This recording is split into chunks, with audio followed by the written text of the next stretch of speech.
Bonjour le géoptimiste, et bienvenue aux voyageurs, curieux, généreux et respectueux. Bonjour Aurélie, bonjour à tous. Nous commencerons par une étape France Passion sur l'étang de Thau, une aire en Andalousie, un coup de cœur, c'est un restaurant. Nous irons sur un lieu de mémoire dans la Somme, du thermalisme en Allemagne, avant de rejoindre Châteaubriand.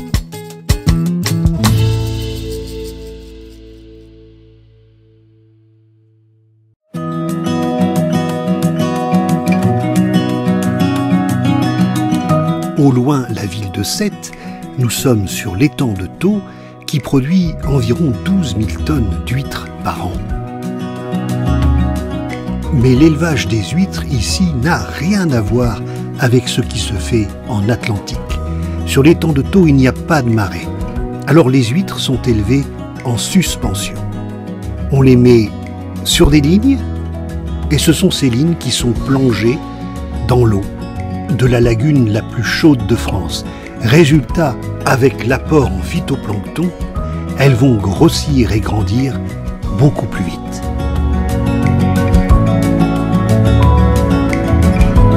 L'avantage pour les conchiculteurs, c'est qu'ils vont à la mer quand ils le souhaitent, ils ne dépendent pas des marées. Le désavantage, quand ils reviennent à terre, c'est qu'il faut s'occuper des huîtres et retirer tout le ciment qui avait été mis pour les faire tenir sur les lignes.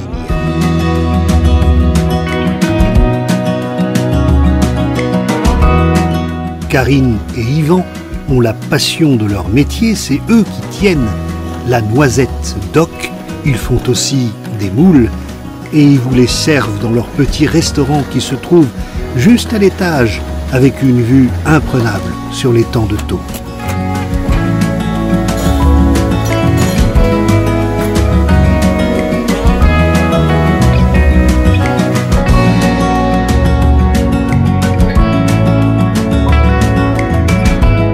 Et vous serez ravis d'apprendre qu'il s'agit bien sûr d'une étape France Passion et que le boulanger passe tous les matins.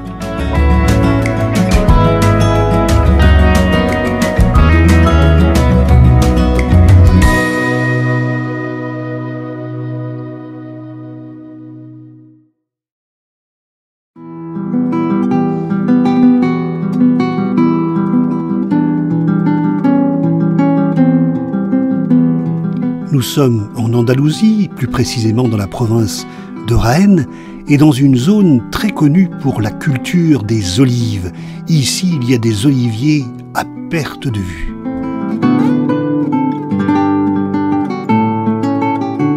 Voilà Alcalá la Real et son château imposant que l'on voit de partout, et c'est à son pied que se trouve une aire de stationnement moderne, avec tous les services possibles et imaginables, Alcalá Camper Park.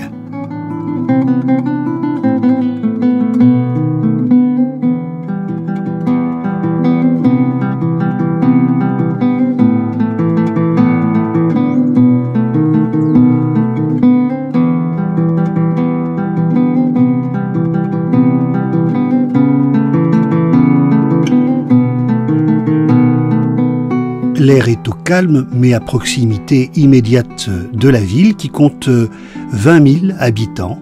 C'est donc plus qu'un village, c'est une véritable petite ville dans laquelle vous aurez plaisir à vous promener et à découvrir les restaurants, les petites places et puis évidemment rejoindre le château tout là-haut.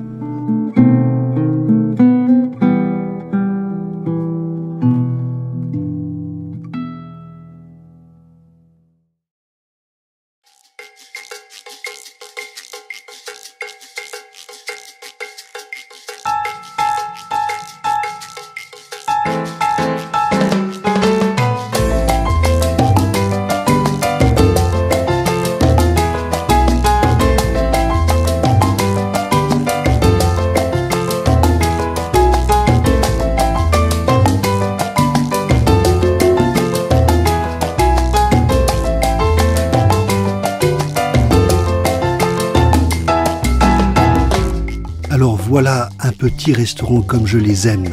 Les locaux y sont présents et on y sert des menus ouvriers accessibles. Regardez ce migas à base de pain rassis, de poissons frits et de poivrons grillés, cet œuf complet, ce poisson avec ses agrumes.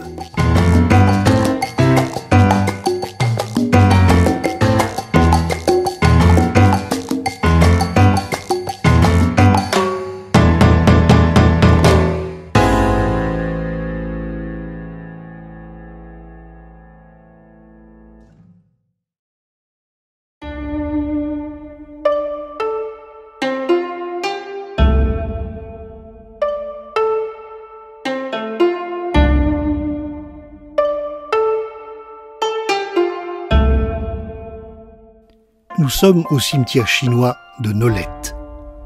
Ici reposent 842 hommes, travailleurs venus de Chine pour aider l'armée britannique pendant la Première Guerre mondiale.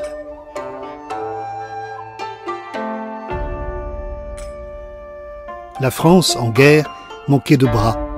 Les femmes ne suffisaient plus à pallier la perte des hommes mobilisés sur le front. Le 14 mai 1916, le gouvernement français passe un accord avec les autorités chinoises qui les autorisent à recruter des travailleurs en Chine. 6 mois plus tard, le gouvernement britannique fait de même, pour un contingent de 150 000 travailleurs. Il stipule que le travailleur ne participera aucunement aux opérations militaires. Il sera uniquement préposé à l'exécution de travaux agricoles et industriels. Noyelles-sur-Mer devient le quartier général des travailleurs chinois.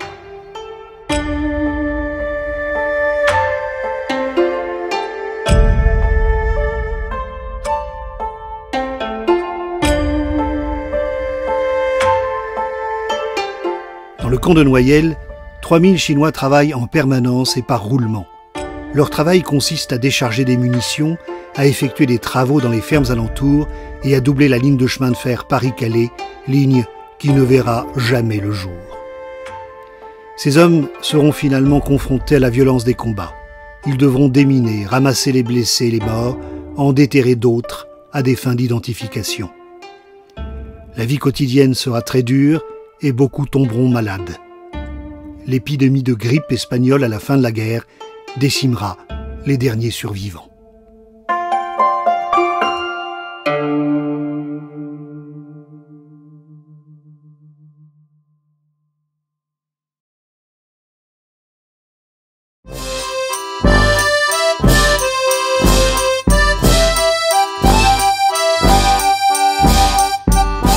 Bad Walsee est une ville thermale et comme très souvent en Allemagne, qui dit ville thermale dit aire de camping-car. Vous voyez, elle est tout proche du centre du village. En fait, elle se trouve très exactement au niveau des thermes.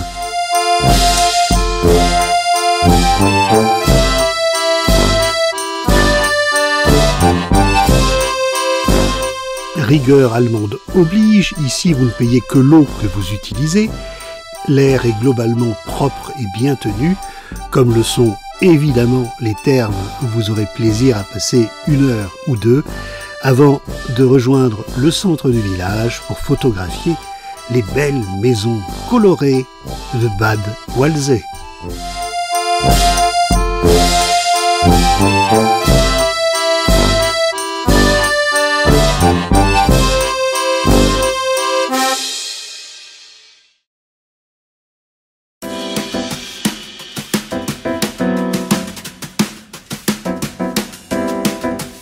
La ville de Châteaubriand avait accueilli à 2 reprises la fête européenne du camping-car. Elle disposait d'un camping, mais pas vraiment d'une aire de stationnement. C'est chose faite désormais avec cette installation du réseau airservice.com.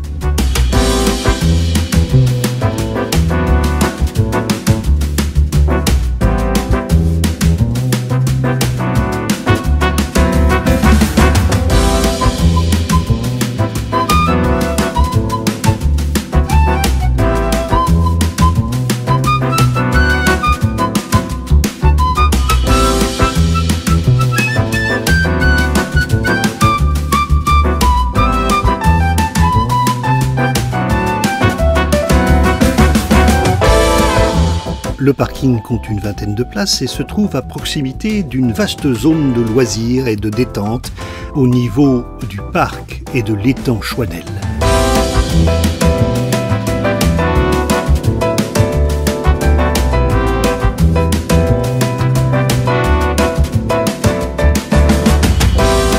En suivant les chemins de randonnée ou les pistes cyclables, vous êtes à un peu plus d'1 kilomètre du centre du village de Châteaubriand.